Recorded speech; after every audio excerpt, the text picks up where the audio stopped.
Hello, my name is John Hamilton. I am a neurosurgeon with Inova Medical Group in the neurosurgical section. My subspecialty is complex spine, but I do all forms of neurosurgery.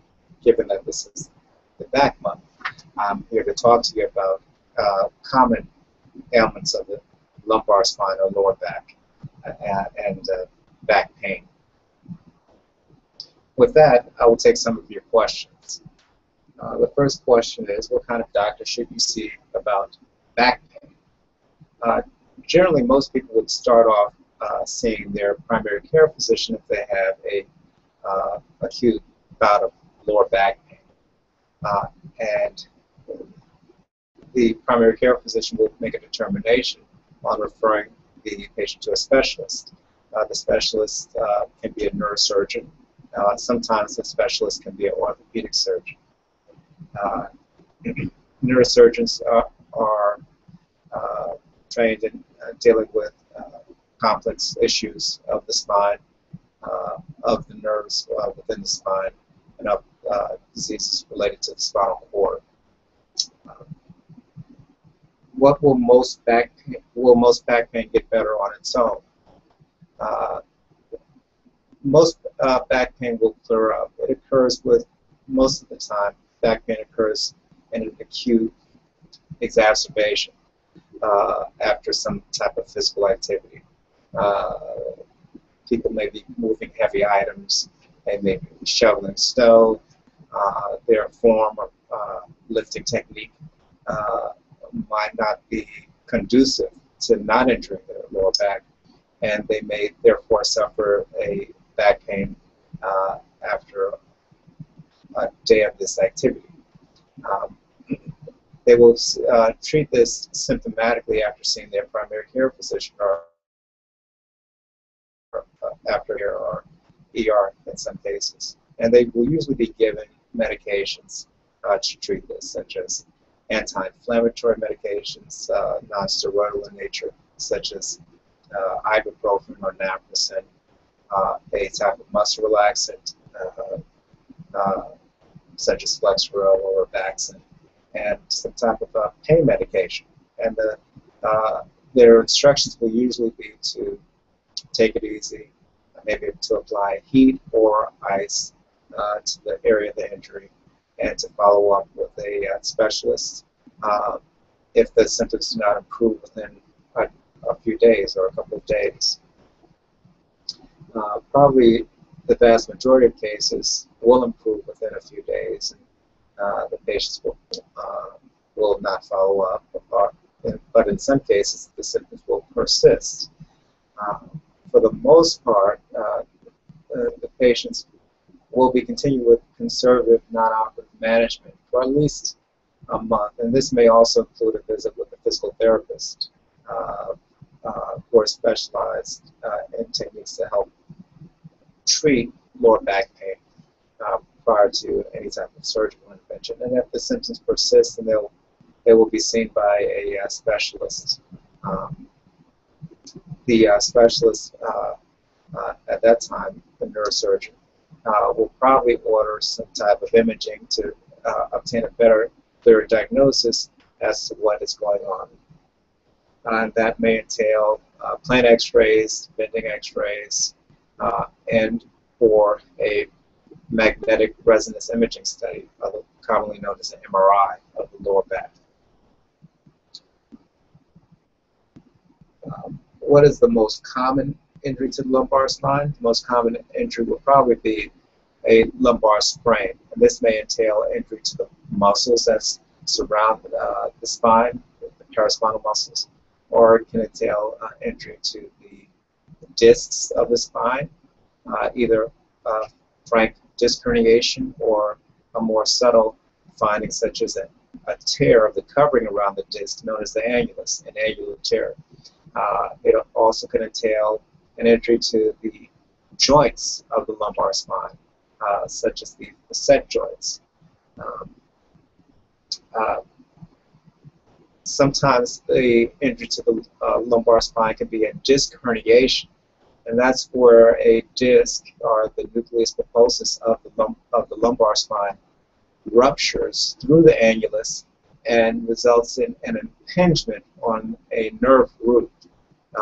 And this impingement on the nerve root, or pressure on the nerve root, can result in pain that will shoot down the leg. The layperson may refer to this as sciatica. Even in the presence of an herniated disc impinging on a nerve root, the treatment is not to proceed directly to surgery. The treatment still in the early phase would still be conservative non-operative management. And this would again entail non-steroidal anti-inflammatories, muscle relaxants, pain medications as indicated, and possibly physical therapy. There's also a possibility of consideration of a epidural steroid injection. Let's see, the next question. Why is low back pain so common? Low back pain is common for several reasons. It's most common with secondary to sprains, improper lifting technique. Sometimes as the population ages, there may be degeneration of the discs of the lumbar spine, and this can result in a higher frequency of herniated discs, annular tears, pain directly from the disc, or discogenic pain. So there's an increased prevalence with the aging population.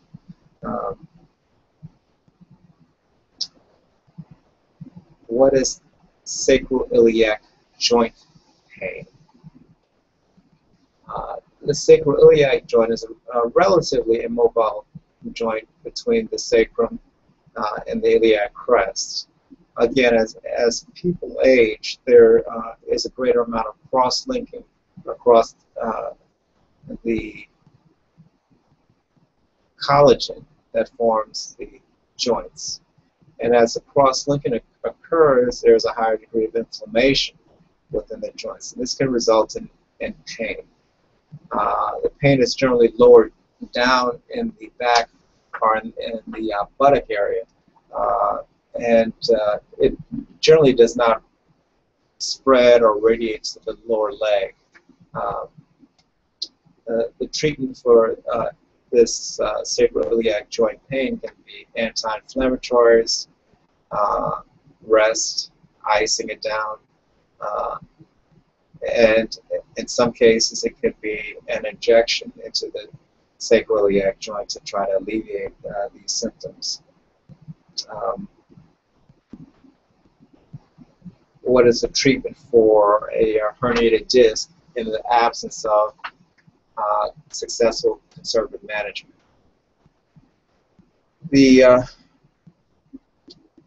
In general, 8 times out of 10, probably 9 times out of 10, a herniated disc and the resulting sciatica will get better without surgical intervention. In the case that it does not, then the options arise to surgical options. Then the most common treatment is a microdiscectomy. This is generally an either overnight hospital procedure or an outpatient procedure in some cases, meaning that the patient will stay overnight and then leave the next day. And generally what it entails is the removal of that small portion of disc that is impinging on the nerve root in order to achieve pain relief.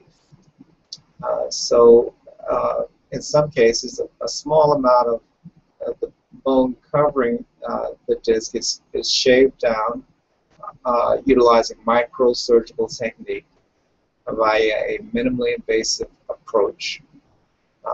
And the disc fragment is removed, decompressing the nerve root, and then everything is closed up as was before.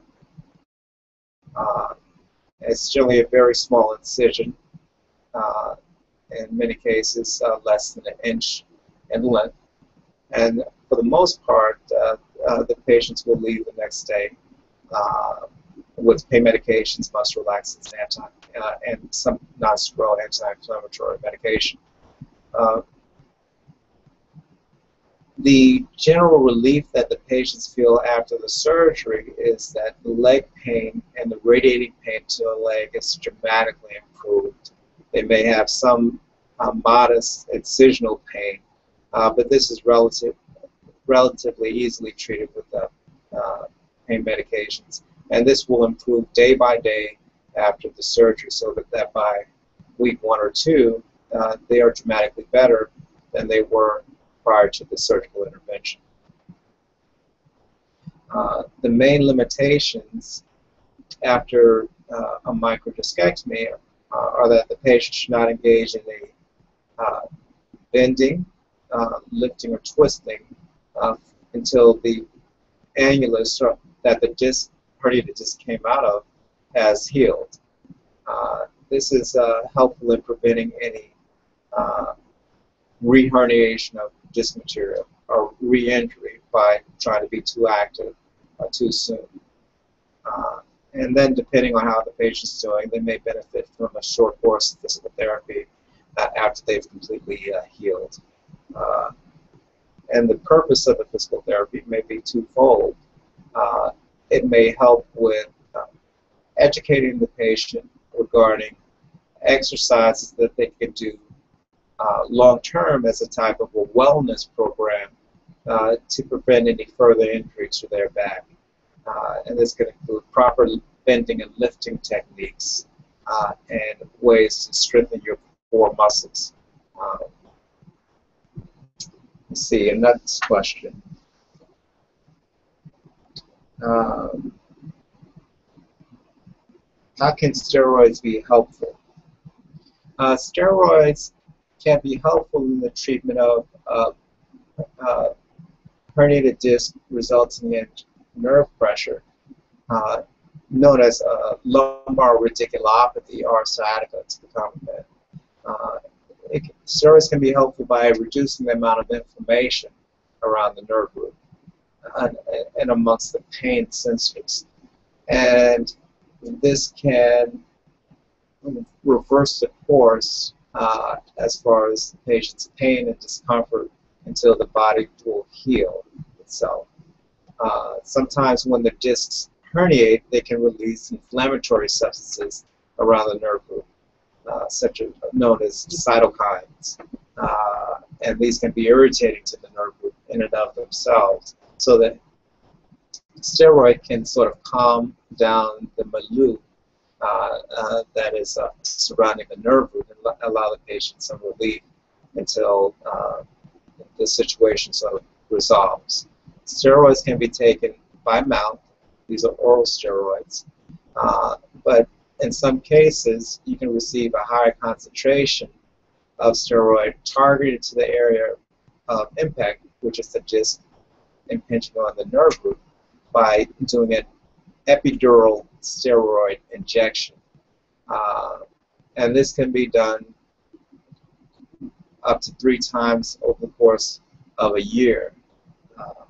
There are some possible side effects from the steroids, so it cannot be done ad infinitum.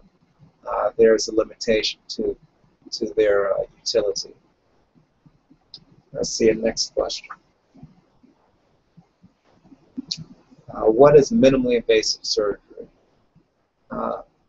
Minimally invasive surgery is a thought process of achieving the same results that can be achieved with open surgery via a smaller incision and more of a fascial splitting approach. But the goal of any surgery is to achieve good results. So, for example, for a microdiscectomy, you want to achieve the decompression of the nerve root and the removal of the disc that is herniated, the herniated fragment, that is. And this can be achieved with a small tube or a small incision. Both are equally effective in achieving the results. For larger fusion operations, sometimes a minimally invasive approach is successful by a smaller incision, a longer retractor, and getting that disc removed or fusion, allowing a fusion to occur. Again, the goals are the same, and so the thought process is that by smaller incisions, there will be less pain in the immediate postoperative period and less disruption of tissue, and therefore higher initial satisfaction with the results of the surgery.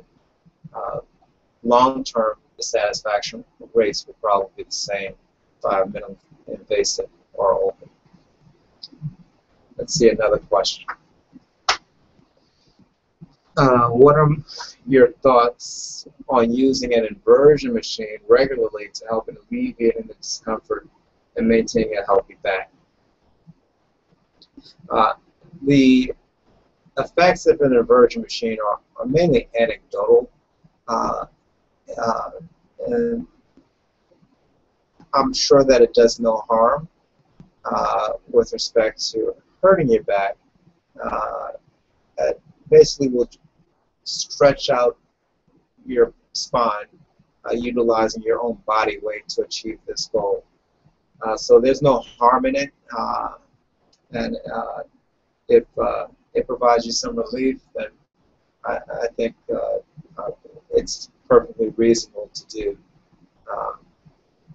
And the main thing is to perform exercises that may help with your core muscles that support your back, the paraspinal muscles, the rectus abdominis muscles, the external obliques, and these will also help with respect to maintaining a healthy back. Let's see, another question. What is spinal stenosis? Okay, think of it this way.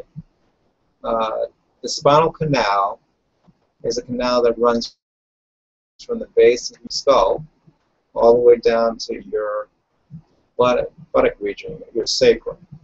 And within that canal are precious neural elements, your spinal cord and the nerve roots that come off of your spinal cord in their route to their target structures, whether it's your internal organs or muscles or skin that they should innervate. So the area around that canal is bony, it's your spine, and it protects these neural elements. If that tunnel, that canal becomes tight for whatever reason, from a disc herniation, from a buildup of ligament as you age, it can exert pressure on those neural elements, your spinal cord, the nerve roots, and this can result in a pain or weakness, depending on the area that's involved, or in some cases, numbness. In extreme cases, it could result in changes in related to incontinence or bowel habits as a result. For the most part, there's lumbar stenosis and cervical stenosis, meaning the neck becoming narrowed. Since this is lower back month, or back month, I will talk predominantly about the lumbar stenosis. So when the lumbar spine becomes stenotic, the spinal canal becomes stenotic or narrowed, it can produce a condition known as neurogenic claudication. That's a complex syndrome in which the person finds that they're having increasingly difficult ability to walk, secondary to back pain. They may find, and it's a slow and progressive process, they might find that, that they used to be able to walk for 30 minutes, but over the course of the years, that's declined to 20 minutes, then 15 minutes, then 5 minutes, before they have to take a seat in order to gain some relief. They may or may not have pain radiating to their legs as well. And when they have a workup or MRI, what they'll see is that the spinal canal at certain parts is extremely narrow, and this is exerting pressure on the nerve roots. The treatment for this, in cases of mild or moderate narrowing or stenosis, may be first and foremost anti-inflammatories and or a epidural steroid injection. The purposes of the injection are twofold. One is therapeutic and the other is diagnostic. Therapeutic in that it may provide the person with relief. They may find that after the injection, what their walking, which was formerly limited to 15 minutes, they may be able to walk for 20, 25 minutes. And then slowly it'll be ratcheted back to where it was 15 minutes, and then they can have another injection and another, up to about 3 or 4 in a year. If the injections fail to alleviate their symptoms for any length of time, if they have progressive symptoms, then the treatment would be surgical. And the surgery consists of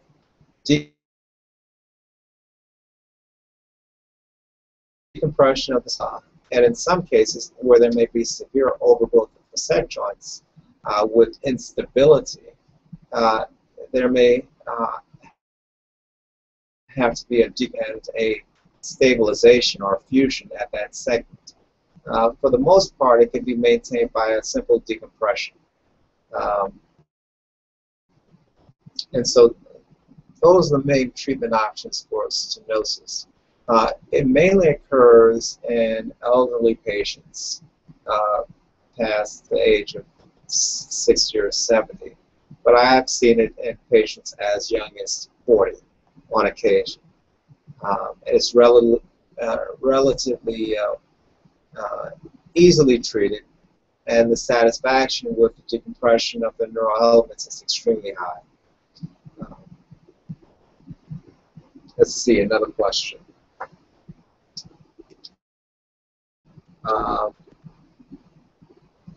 What are some of the symptoms related to back pain that people are surprised by? The greatest thing that I think people are surprised by when they have an episode of back pain with or without sciatica is the intensity of it. When it starts, it's debilitating. It's 10 out of 10 pain. You can't move. You're almost, you can't find a comfortable position. The most comfortable position often is laying down, but sometimes even that generates some discomfort. And in the initial phase, you would try to do anything to alleviate it. The first step of anything is to see a healthcare provider for the appropriate diagnosis. They can do the appropriate tests to make sure that there's not anything that needs to be dealt with immediately. What are the things from a low back pain or lumbar reticulopathy that need to be dealt with immediately? There is a condition known as cauda equina syndrome, in which case there can be severe weakness in the lower extremities and or numbness with or without loss of bowel or bladder. And this is secondary to a sudden severe compression of the nerve roots in the spinal canal. And it is an emergency that it needs to be dealt with immediately in order to try to regain function.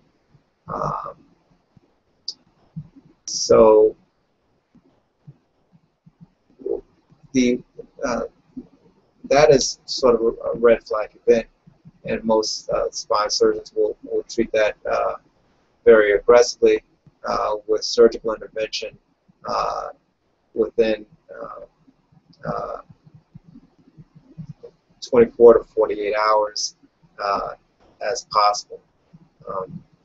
The other thing that would have to be treated in a more expeditious fashion would be possibly a foot drop. And it depends on the timing of the foot drop, but in general, if somebody has severe weakness on lifting of their foot,